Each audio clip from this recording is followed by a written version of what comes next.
Welcome to Answers in First Enoch, episode 13. We are a quarter of the way there. Wow. That last video, though, was monumental. Man.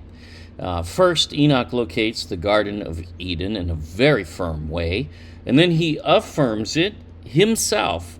We covered the history, even from Genesis and Jubilees, which concurs with Enoch as it should. We covered the mindset of Enoch, Moses, or really Noah, as well as the angel of the presence who keeps Scripture in heaven, which is how Scripture has been preserved since creation, not by man necessarily. And we even showed you ancient maps to the age of exploration that continued to maintain Enoch's mindset on the location of the Garden of Eden, which again is the same as Noah, which is the land of gold as well, says Genesis 2.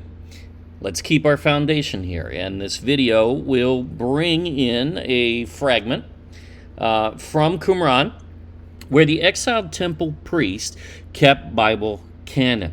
Thus, this was in the Bible canon of the first century, period. That's not up for debate. And this was there. The words of the Archangel Michael, which we will identify the location of the Garden of Eden yet again. What he calls the 9 mountains, really, of the east. Now, he'll affirm that that's what he means. This will affirm Enoch's 7 mountains of Eden. So notice this is a different, broader term, but it's the same mountains, you'll see. And this is the account, the historic account. Yes, it is also found in Qumran with other scroll fragments dated around the 2nd century BC era as copies, of course, not the originals. We don't have anything original from the Bible. Everything is copied because that's the scribal tradition. The leader and most holy of all angels. I mean, when he has something to say, we should listen. If you know a scholar who outranks the Archangel Michael in intellect and knowledge of history of the world, which he was an eyewitness to, well, basically, as the authority, by the way, since creation on earth, as the angel restraining evil and protecting the righteous since the beginning. That means he was aware of everything that is good and everything that is evil in all of history, essentially.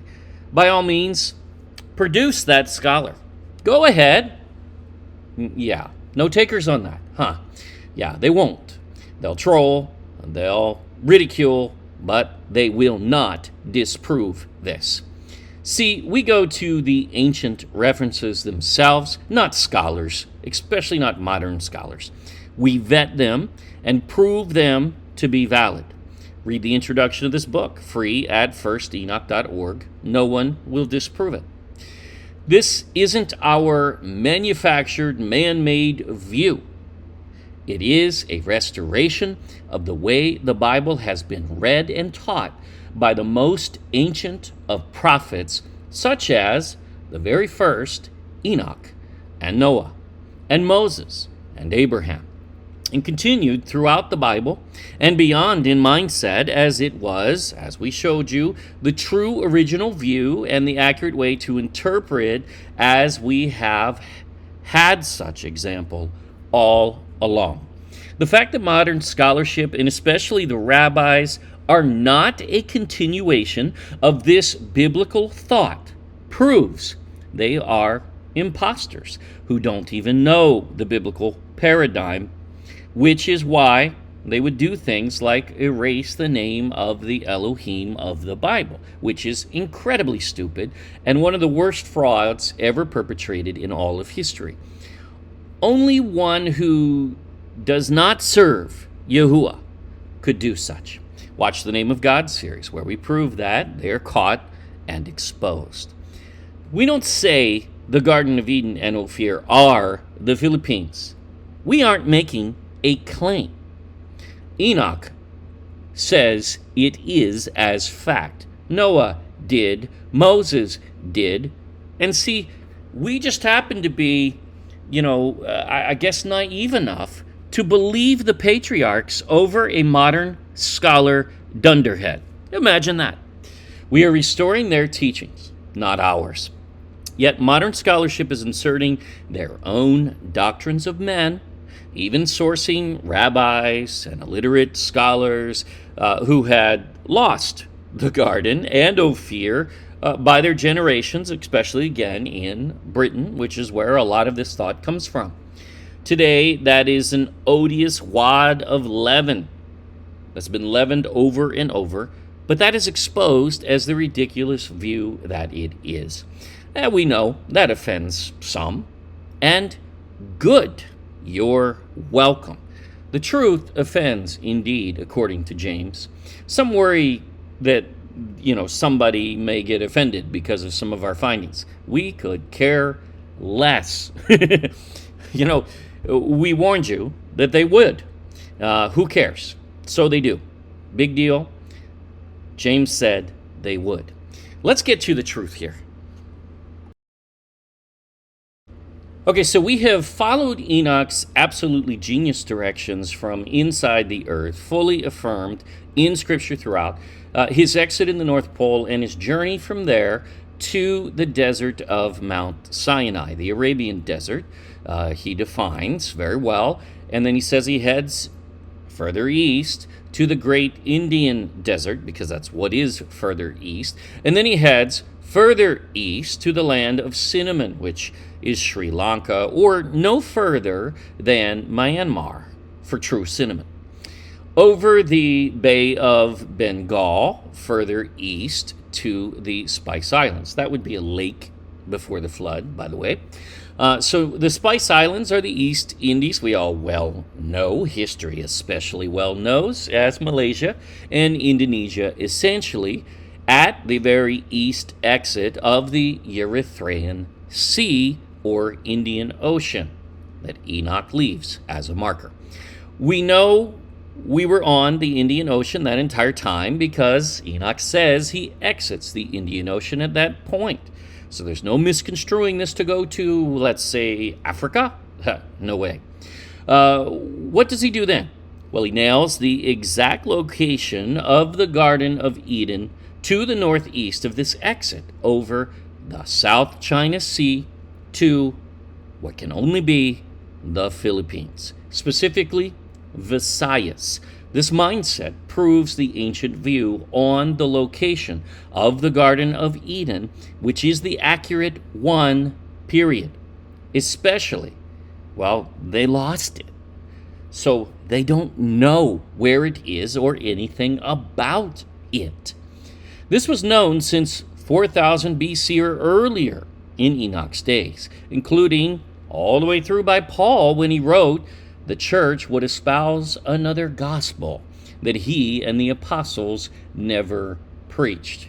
Folks, we are there because he quoted Enoch many, many times. He quoted Jubilees as well. It's right there very clearly in his writings that they are the origin for doctrines not found in the entire Old Testament, but we find them in Enoch and Jubilees in origin. We then find Moses received from the angel of the presence. Yes, the same angel that went before Israel in Torah. I mean, this is not a mystery. And by the way, Paul and Luke affirm this. We cover that. We've covered it in previous videos even in this series.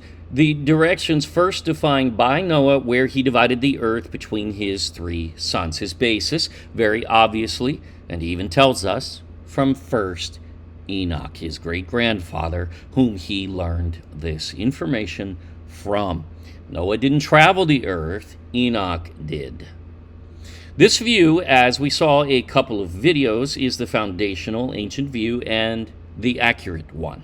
The modern view is the new one and strange doctrine, provably so, very easy to see when you realize what the ancient doctrine is.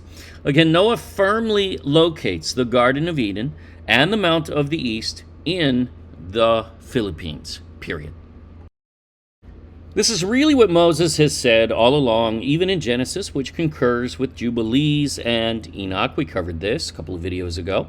This paradigm cannot be disconnected, period. And these are the greatest patriarchs.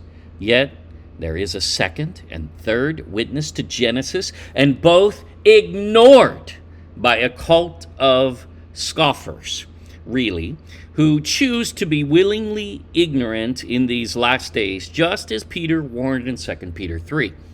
Now, for the Archangel Michael's geography, this is going to blow your mind. This is from the Complete Dead Sea Scrolls in English by Giza Vermes, a publishing from, I believe, the 50s in origin, but updated in recent years. Words of the book which Michael addressed to the angels. So this is the Archangel Michael. He said, I found there divisions of fire. So right away, we already know Michael is in a place that has volcanoes, not too hard. Now, that could be a lot of places, however, so it's, it also rules some of the claims, claiming to be the garden out, but that doesn't tell us much yet, but the detail will. However, didn't Enoch also say, and this is an important note, that the same, the 7 mountains of Eden also were in a volcanic area? Could these be the same? We'll see. And I saw there 9 mountains. Now, what are mountains before the flood? We've covered this, islands today. Michael is clearly using Enoch's term and description here, you will see. And we don't know exactly when Michael wrote this, okay, or dictated it to the angel of the presence, for instance, yet he did it, that we know. So bear in mind, they still remain mountains because they have mountains on them, but also because they connect to the crust of the earth, and so they're actually still mountains. I mean, they do that in Hawaii. They even try to claim Mount Everest isn't the tallest mountain anymore, and some even come in, they comment and trying to undermine, Mount Everest isn't the tallest mountain anymore. Well, yeah, it still is. It's still higher in the sky, over 5 miles. That's much higher than anything else on Earth. But they changed the measure, basically. The mountain in Hawaii, a volcano, in fact, I believe, is measured from the bottom of the ocean floor. But they don't do that in like terms with Mount Everest, which is called fraud. The problem with such thinking is unscientific.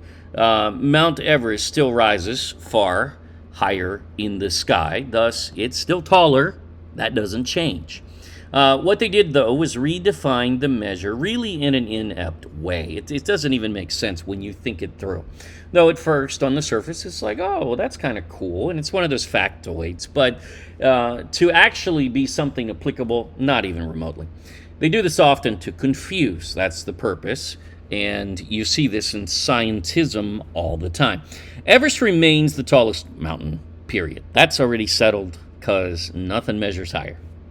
Don't need anything else. That's pretty simple. In fact, if also you take in mind the continental shelf of Asia, which is what they're doing with the one in Hawaii, which Mount Everest is still attached to that continental shelf, is it not? It's not detached, right? It's still attached just like that mountain in Hawaii. So you do that and there is no comparison. And the point is just another seed of doubt from scientism, who clearly they have nothing better to do, evidently. But again, it serves to undermine and cause you to question and question and question. See, there are no basics. Nothing can be relied upon. Everything is gray. That's where they're heading. And that is the dumbest place to live imaginable.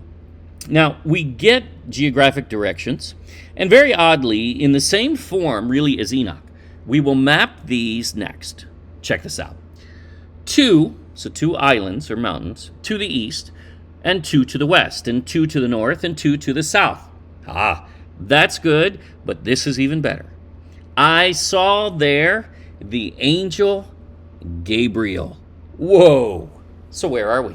I mean, this should sound the alarms, the trumpet should blow, the confetti should fall from your ceiling right now as you are watching, because we all well know where the angel Gabriel resides, where Michael would see him on earth, don't we?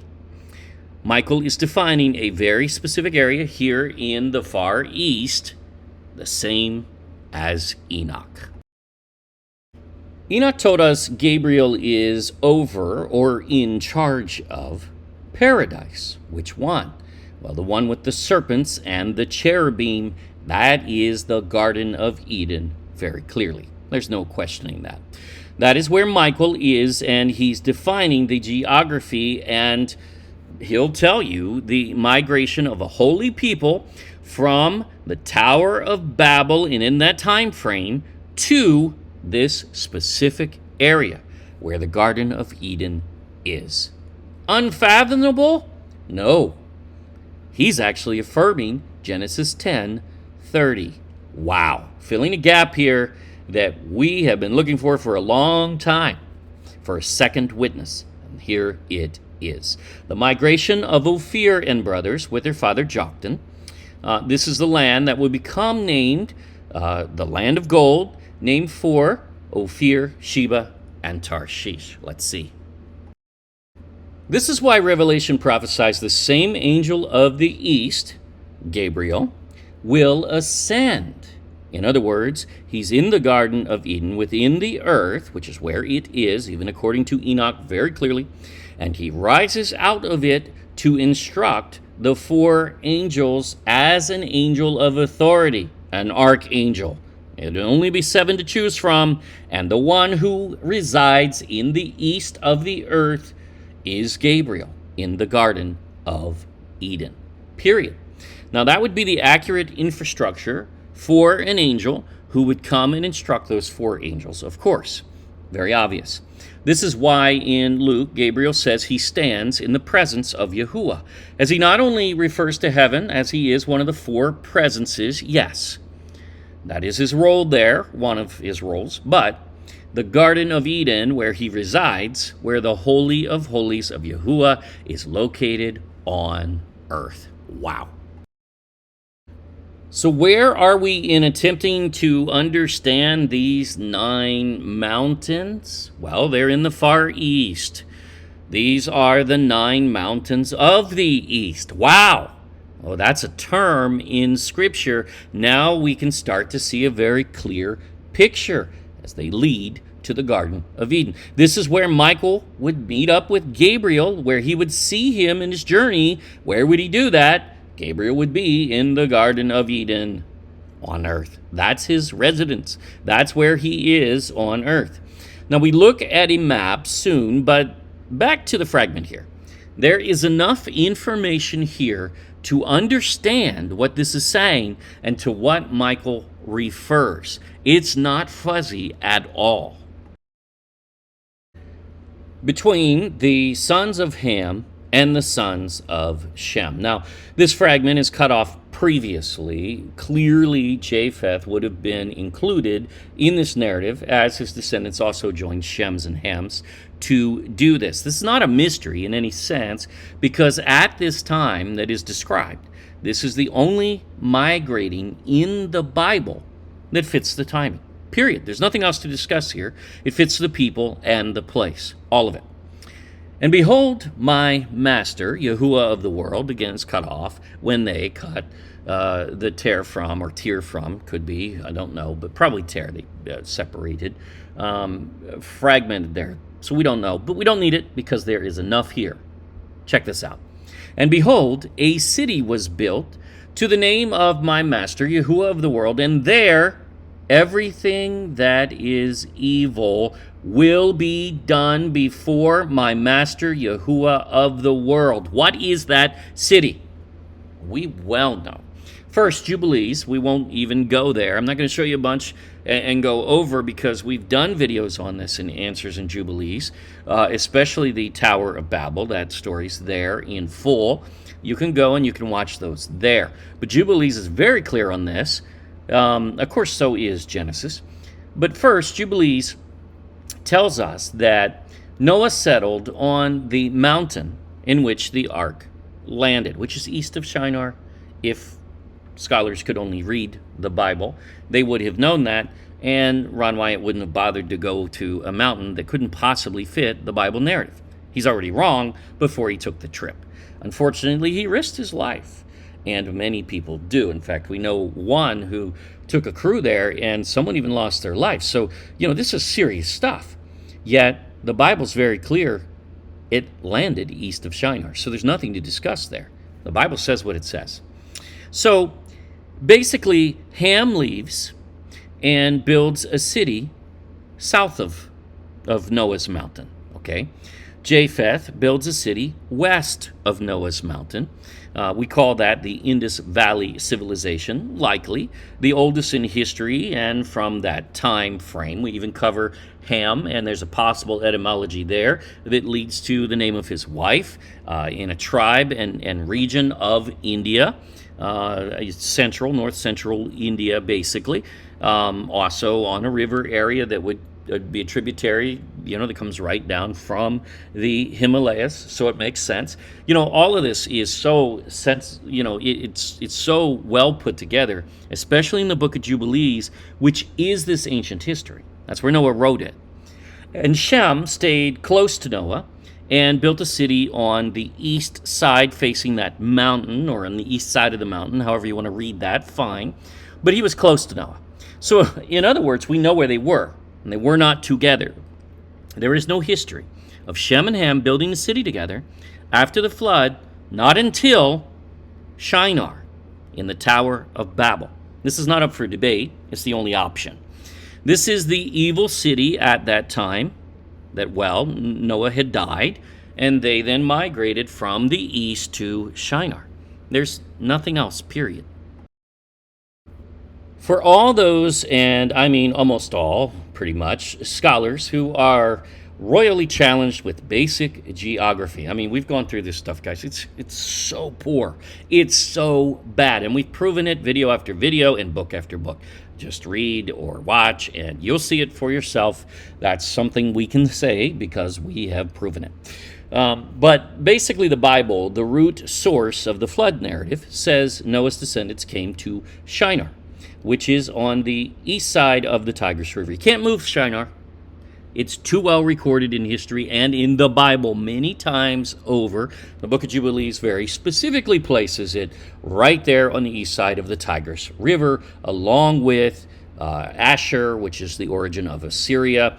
No, Nineveh is not the first capital of Assyria. Ashur was, and Ashur, or Ashur, Assyria, he's the origin of that name. It's named for him and his city, which was the capital. They built a city there in Shinar. That is where the Tower of Babel would be built.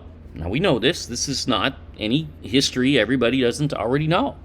We also know and cover in that series on Jubilees, Canaan, son of Arphaxad. We got a really cool cover there with Darth Vader, in fact, and the Emperor, and it's the return of the occult after the flood. And this was, he found the ancient occult Nephilim carvings with the doctrine of the Watcher fallen angels concerning astrology especially. Yes, that is Watcher doctrine. It is. And Enoch says so too. And can never be used to interpret Bible prophecy. Yet they do it, and it's always flawed when they do. If the sons of Noah lived east of Shinar prior to coming there, that means the mountain in which the ark landed cannot be northwest in Turkey. That should be pretty easy and self-evident, yet talk about the most illiterate of doctrines of men. It also leads to the Nephilim claim of their ark landing, because they claim to have, doesn't matter if it's true or not, it's their claim on that same mountain in Turkey that they term the Mount of Salvation, even, for them, of course, and it's in the wrong direction. It's nowhere near where Noah landed, according to the only true original source called the Bible, Torah. No, not for Noah. He didn't land there, and he certainly was no Nephilim. He was no giant. And yes, they even try to go there. They say they found giant graves near that Mount of Salvation, or on it. Well, hello, you just found the Nephilim Ark. Watch, where did Noah's Ark land? And oops, did Ron Wyatt find the Nephilim Ark? Yes, that's sarcasm, and check it out. You will learn much from that. They're very good. Also, no one can debate those successfully. Back to Michael here. And my master, Yahuwah of the world, will remember his creation. Let's cut off there. And my master, Yahuwah of the world, will be merciful to him, and to him, probably who's righteous. Or maybe it goes in the other direction and says, and to him who's evil or wicked, blah, blah, blah, blah. But the man will be in the far away province. What man? Well, the righteous, you'll see. The ones who migrated from Babel to the area of the Archangel Gabriel. No wicked people did yet. Okay, this happens before that. The Garden of Eden, or Sephar, the Mount of the East. That is far away indeed, certainly fits that. Not enough, agreed. But there's more. Hang on. And he will say to him, behold this, again, missing that part, for me, silver and gold. See, this is the land of silver and gold. These markers are there. And how do we know this definitively? Well, because the Garden of Eden, where Gabriel resides, is that land of gold and silver, known as Ophir in Tarshish and in Hebrew, or Christ and Argyre in Greek, the ancient Havilah in Genesis 2, named for Eve, Hava, before the flood, when exiled from the garden, when she was named in that land, and the land was named for her curse of childbirth. And he will say, and the righteous man. Okay, so the clues are right here, really very obvious. This is a righteous group who lived in the area of Shinar, as the whole world did up until basically that time, after they migrated from the mountain of Noah east of Shinar. During the time, the wicked city in Shinar has the Tower of Babel. We know what that is. This righteous group left. The wicked stayed still. Didn't say the tower was destroyed. That'd be a big thing to leave out, although maybe it's in one of the fragments, but not likely. And went to a faraway province of silver and gold. This is a famous migration throughout Scripture, really. This is the land where Gabriel resides. That's what Michael said, so he's defined this, we know, very clearly. Therefore, this migration must fit that, and really only one does. This is plain and simple and fills a gap, affirming Genesis 10:30 indisputably. There you go. We know that Eber, from where we derive the term Hebrew, yes, that's according to Josephus even, so fact, had two sons. Peleg is the ancestor of Abraham, Isaac, and Jacob, Israel. Then his brother, see, he had a brother, and this is forgotten in the narrative, mainly because his family doesn't appear to be in the Bible, yet they are. They are Ophir, Sheba, and Tarshish, and the land of the Garden of Eden, and prophecy is all over this land, yet ignored. When did they live? Well, this is clear. Peleg, which name even means divided. That's what Peleg means. It's actually, if you pronounced it in Hebrew properly, it was divided, would be pronounced Pulag. Sound familiar to Filipinos? Mount Pulag, the tallest mountain on Luzon Island, the second tallest in the whole country, was named for that patriarch, the brother of Joktan, the ancestor of Abraham, Isaac, and Jacob, on an island in the Philippines? Yeah, of course it was. Because that synergy has been there since this time. Okay, so the name means divided, and it's because he is world famous, you would say, I would say, for in his days the whole earth was divided. No, not by earthquakes, that's ridiculous, but by Noah between his three sons. He divided the earth. He mapped it. That's what he did. Genesis is telling us this is when the world was first mapped. That's what it's saying. And we ignore that mapping, which is written down on the heavenly tablets and given to Moses and then written in the book of Jubilees, which proves as Torah. We have mapped this fully. So Genesis tells us all when the world was first mapped in detail. Enoch maps his journey, but Noah is very specific and includes the whole earth. It's truly a map of the world, whereas Enoch's is portions of the world, really. Read the book of Jubilees, the Torah calendar, and these maps are incredible. They're right there. You can download the eBook free at bookofjubilees.org. Noah's account there, written down by Moses, and considered and used as and labeled as Torah, to the exiled temple priests in Qumran, Bethabar, where Messiah launched his ministry and placed his endorsement on their Bible canon and their ministry as the continuation of the temple. He didn't do it in Jerusalem because the temple in Jerusalem was defiled by the Pharisees and Hasmoneans since 165 BC. So they say in their own documents. Watch who defiled the temple. It's all there. Anyone saying it does not, well, is a lying idiot if they say that the Bible doesn't include history. I mean, how could you ever say that one of the oldest writings of all time, and really the oldest, because Enoch is the oldest writing in history, how could anybody call themselves an academic or a scholar and claim that doesn't have history? I mean, that would be really stupid. Now, yet that's what academia applies pretty much worldwide, and it's lunacy. I mean, so you're going to deal with just part of history because, well, you don't like some of the theology written there. Yet, do you really agree with everything the Romans say? Do you agree with everything that an occult sorcerer who created a map says, or an evil, maniacal, bloodthirsty ruler, you use his writings and call it history? Do you agree with what he did? Well, you probably don't, right? So why would you apply a different set of rules and reasoning to these writings? It's stupid, period. Now, these began at this time in Mesha or Mashhad, Iran, also according to Josephus and the Book of Jubilees. Their migration is then recorded, and this is almost certainly what the Archangel Michael is affirming here.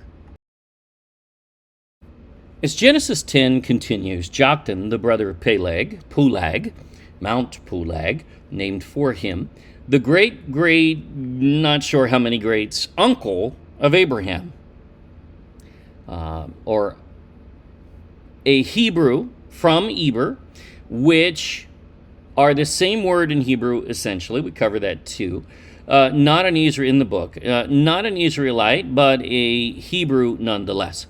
Joktan has 13 sons, including Sheba, Ophir, and Havilah. This is the right Sheba for the Queen of Sheba, not the one from Ethiopia, which is completely wrong.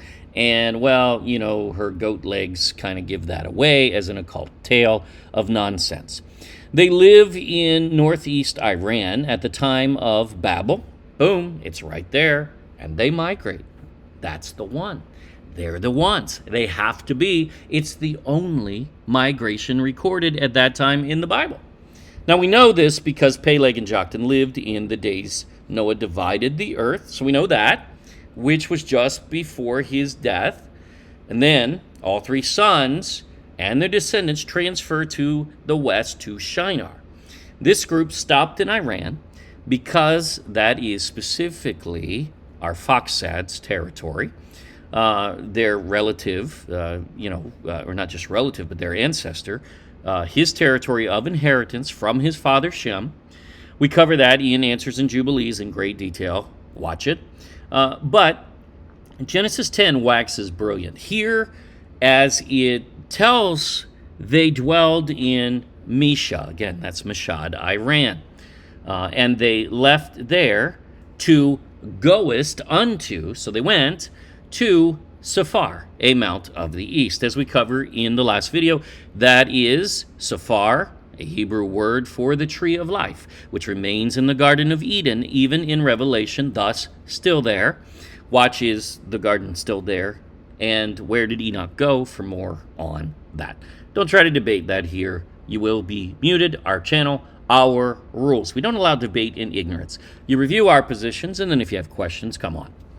They went to the land of the Garden of Eden, which is also where the Mount of the East is located within the garden, and also protruding out of it. So we see it from the surface as well. How do we know? Because Enoch saw it both places. He sacrificed on the Mount of the East in the earth in the Garden of Eden, and he also defines and observes the 7 mountains of Eden from inside, and he also observes them from above the surface. So there you go. And again, those mountains are islands.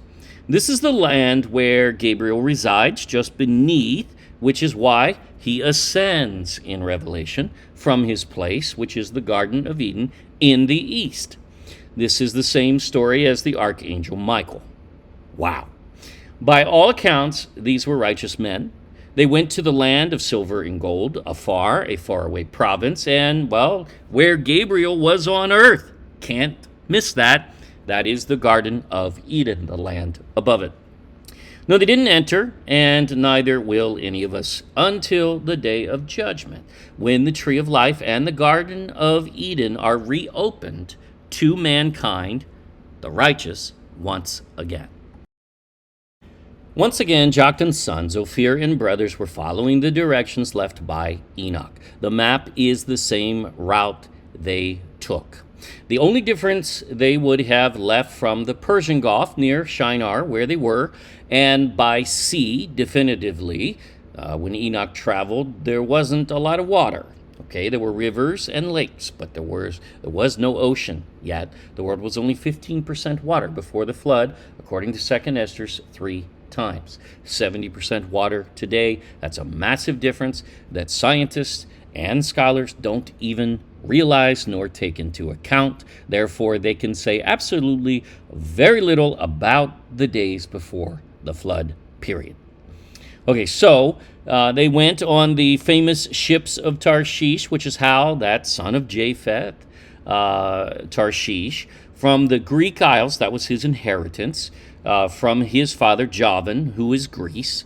Greece is named for Javan, enters the picture and receives land in ancient Avila, which will become named for him, just as Luzon will be called Ophir.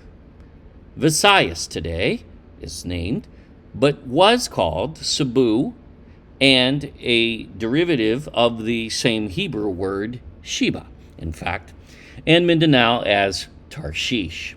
We showed you even maps, and we cover this in The Search for King Solomon's Treasure, a 384-page position, supported by a 300-page source book. But nah, we don't even try to prove our case.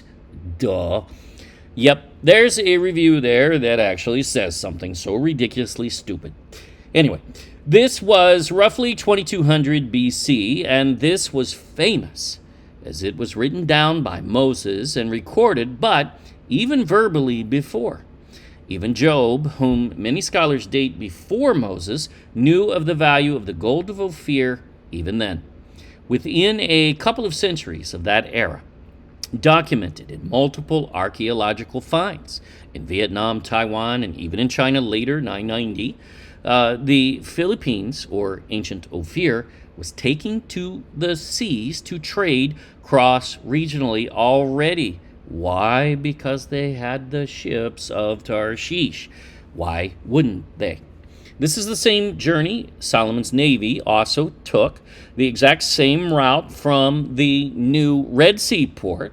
So starting point was a little before, but not far. Actually, it rather mirrors Enoch's journey from that point, because he went right through Saudi Arabia, and that's right next to it. He built that port brand new and a brand new navy. For some reason, to go get resources from the Far East. He was heading east beyond the Indian Ocean to a multitude of islands, according to abundant scripture. He was following Enoch's journey. So let's map out these 9 mountains, or mountains of the east. Do they fit? Does this really work? Oh, this is good.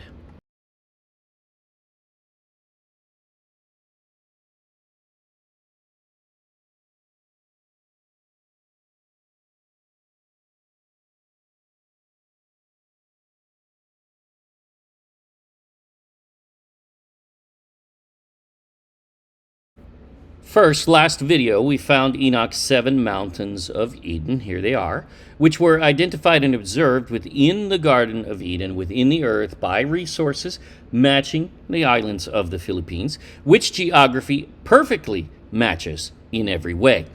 These are the 7 major islands, mountains before the flood, of Visayas, the middle of the Philippines, right around the Garden of Eden. 1, Panay, in the center with Romblon, clearly part of it before the flood. It's right next to it. Then 3 mountains or islands to the east, Masbate, Samar, and Leyte. And 3 mountains to the south, Negros, Cebu, and Bohol, who share modern mining of the same red gemstone described by Enoch as existing on all 3. Imagine that. Again, this is northeast of the east exit from the Indian Ocean, as Enoch specifies. Also northeast of the Spice Islands of the East Indies, Malaysia and Indonesia. You go northeast from there and, well, it's only the Philippines, nothing else.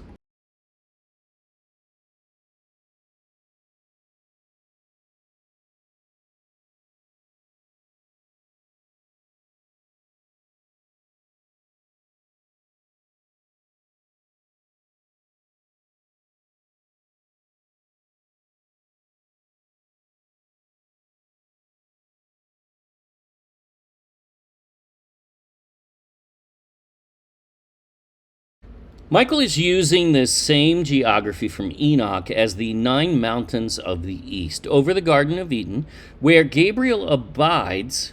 These are the same area. It is the 7 mountains of Eden, already defined as the 7 major islands of Visayas. Then Michael adds 2 more for the complete designation of the 9 mountains of the east, an expanded region just a little, just above the Garden of Eden. He adds in Luzon and Mindanao, the 2 large islands. Luzon, one of the largest on earth, in fact. Not the, but one of. There you go, the 9 mountains of the east, right there. Let's look at Michael's specific geography. We can test this in the same form as Enoch's description, in fact. It's almost as if maybe this is the same. That's because it is.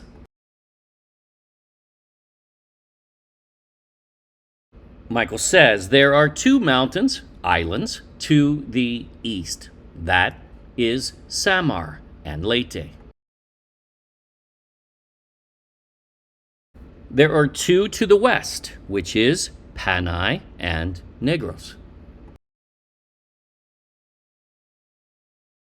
There are 2 to the north, and that is Luzon and Masbate. And there are 2 to the south, which is Bohol and Mindanao. Wow. An exact match in geography, in shape, and fitting to Enoch's 7 mountains of Eden, and matching this location of the Garden of Eden by Enoch, Noah, Moses, and even Solomon, really, and throughout the Bible, and which is the mindset continued from the most ancient of times, from 4000 BC all the way, still found in the age of exploration. Wow! This is incredible. And no one can touch this. There is no other way to view this. There they are, the 9 major mountains or islands of the East in the Philippines. Please allow us to demonstrate, though. We're going to end on this note. Unfortunately, how negligent these scholars are in dealing with these kinds of finds in Qumran, Bethabara especially. This is the introduction of this fragment from Giza Verms, and no one else is doing much better. I mean, they're all horrible.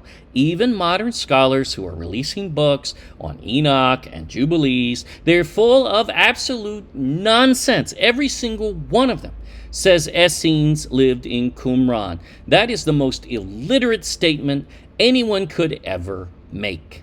So Giza Verms demonstrates he doesn't have a remote sense of the Old Testament and its narratives, has no idea what First Enoch even says, which is a large part of the Qumran find, the third most found scroll fragments in all of Qumran, and Jubilees was number 6.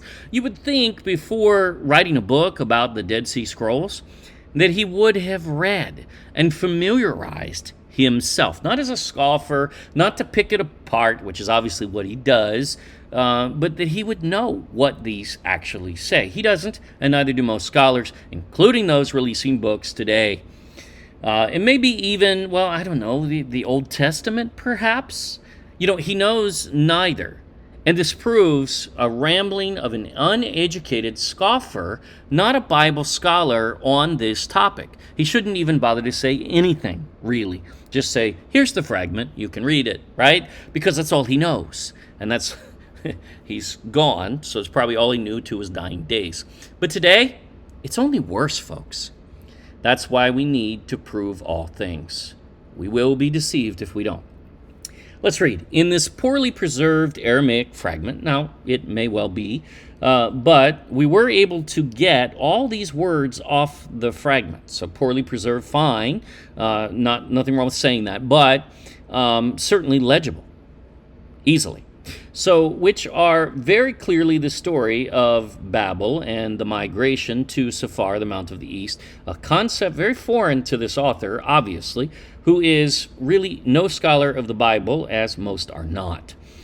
The speaker, Michael, addresses the angels in general and the Archangel Gabriel in line 4. Is that all he says about Gabriel? No.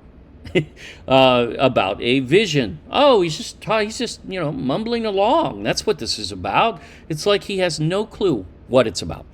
Yet he doesn't even try to understand it, as this is right there with First Enoch, and very clearly when he locates Gabriel on earth, he identifies the Garden of Eden. That's what this is about. It's what it has to be about. This guy just doesn't know, nor does scholarship today. It's not just him. Okay? This permeates scholarship today. The subject is unclear, he says. Really? No, not even remotely. Only to an ignorant scoffer who doesn't know the narratives. It's not unclear at all. Would you say that after watching this video? Probably not. Most would not, I would imagine.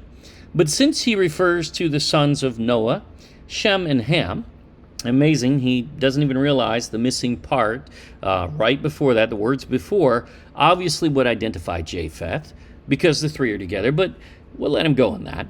And to the construction of a city filled with wickedness. It is possible, this is how scholars talk, it's so stupid the way they do this, they can't conclude anything. If you don't know that this is Babel, then you're an idiot. That's simple. That's easy. Anybody that knows the Bible knows that's obvious. It is possible that the author alludes, he doesn't allude, he says specifically to the building of the Tower of Babel. That is the evil city at that time that the sons of Noah and their descendants came together to build a city. It's the only one. There is no other. They live separately otherwise. We covered that. Possible? Really? No, it's indisputable, as that is the only, it's the only ancient wicked city in that time of the Bible, period. Built by the sons of Noah. Nothing else fits. See, to not realize that is really gross negligence. He ought to just stop writing at that point and just tell us, here's the fragment so you can read it for yourself, because he doesn't know. Clearly, he's not a Bible scholar in this sense on this topic. This is what they do. You can see. He sees Babel here. I mean, you can tell he sees it. He knows it's there, but he can't commit to it, right? They don't prove anything. They don't research it further. When you see that, wouldn't you want to research it a little further to find out? Could that be true? Well, yeah, actually, it is true. It's a match. But it's because they're impotent, unable to commit to a view. This is what they do. They ramble on and on and on and on in one blog after another, or one article after another, or one book even after another, and they clearly won't commit to anything. So they have no definites, they have no foundation in which to build anything. So the end conclusion a lot of times is, well, nobody can really know. That's stupidity. So it creates confusion, and that's what this paradigm does more than not. If there are two mountains in each direction, he says, east, west, north, south, he has no clue what he's talking about. The ninth indicated in the text must be special. No, he's right about that. Exactly. That's true. It sure is. But why is it this guy doesn't even know that there are three holy mountains in Scripture, as he suggests? Zion or Sinai are the only two choices. This is an inept scholar who does not even know the Dead Sea Scrolls writing about the Dead Sea Scrolls. That's pretty dumb. Zion is nowhere near where we are now. We're in the Far East. Sinai, nowhere near. We're in the Far East. Neither could possibly fit this narrative. But see, he doesn't test that even a little bit. And this is what we see not only in scholarship, but in modern scientism. It is how the dunderheads who have PhDs, Pharisee dunderheads, that's an even better label, right? They are so smart and above everybody else. No, they're not. And when they do things like this, they are guilty of gross negligence. That's what it is. It's malpractice. They should be getting insurance on that, because you should be able to sue them for it, right? Anyway, the Dead Sea Scrolls say the Garden of Eden is in the Far East. That's what they say.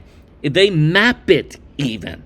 And has the Mount of the East, which 9 mountains of the east are identified here, right where Gabriel abides, which is according to the Dead Sea Scrolls in Enoch, the Garden of Eden. It's right there. So he doesn't even know the Dead Sea Scrolls, yet he wrote a book on it. Wow. Jubilees identifies, yet we're criticized for not being a PhD and writing a book that's accurate.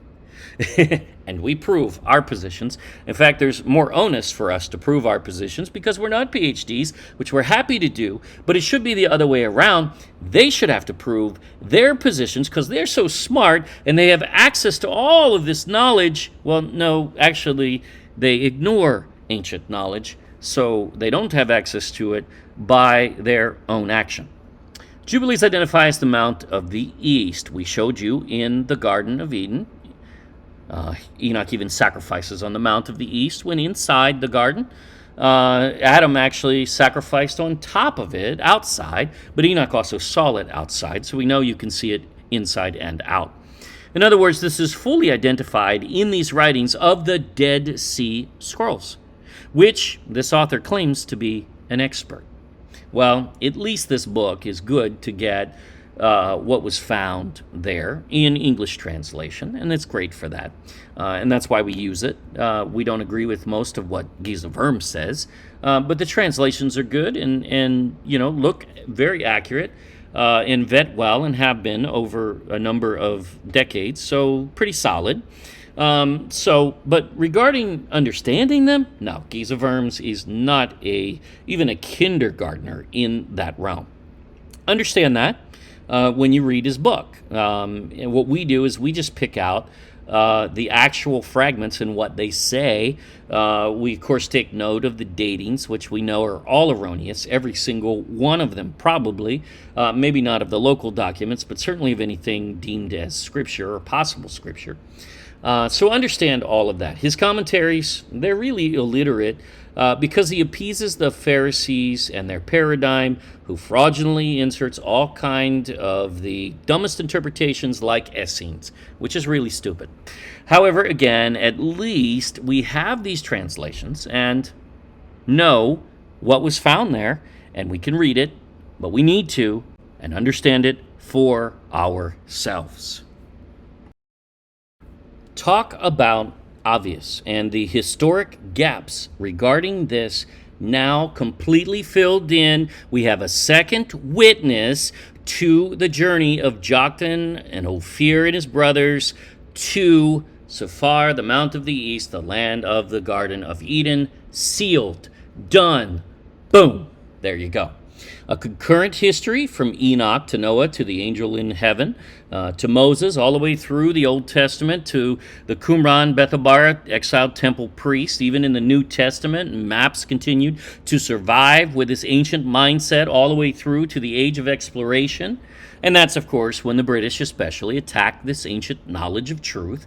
I mean, you want to talk about one of the worst defilings of truth. The British action has certainly done that. And America's joined them in that respect to a large degree, especially regarding the Garden of Eden and the ancient land of gold, which America controlled but didn't want anybody to know that they were controlling the ancient land of gold and the Garden of Eden. The people at the top know this. This is that hidden knowledge they keep from everybody else, yet it's not hidden. This is ancient knowledge, and it's accurate. All we are doing in restoring the original ancient view of the Bible here, that's it. That's all we're doing. This is not new, and the new strange doctrine is that propagated by modern scholars, modern academia, and the church today. They have lost biblical geography and meaning. We see that because the ancient documents are right there. You see that very clearly in Giza Verme's completely odd, inept narrative about this fragment, but you see it in most of his narratives. And, he even calls the angel Michael Melchizedek. That's incredibly stupid because Michael has a beginning. He was created on the first day of creation, according to the book of Jubilees. But again, this guy doesn't even know the Dead Sea Scrolls. Because there you are, that's in the Dead Sea Scrolls, as well as the very clear claim that it is Messiah, right there in a fragment about Melchizedek specifically. We covered that. Watch those videos. I think we have 2 on that topic. So basically, you see throughout his and every single publishing about the Dead Sea Scrolls. Don't mean to just pick on him because, trust me, you read anything out there on the Dead Sea Scrolls, it is really poor. They aren't even trying to understand them. They're not embracing anything in them as being the ancient perspective. They're missing it, and they don't want to see it. That's the fact. Unfortunately, that even includes some of our favorites, like author Tom Horn, who writes great books but misinterprets, especially Enoch, at least on 2 massive points that, you just can't. And yet he does. He thinks Essenes lived in Qumran. That's stupid. Sorry, Tom, but it is.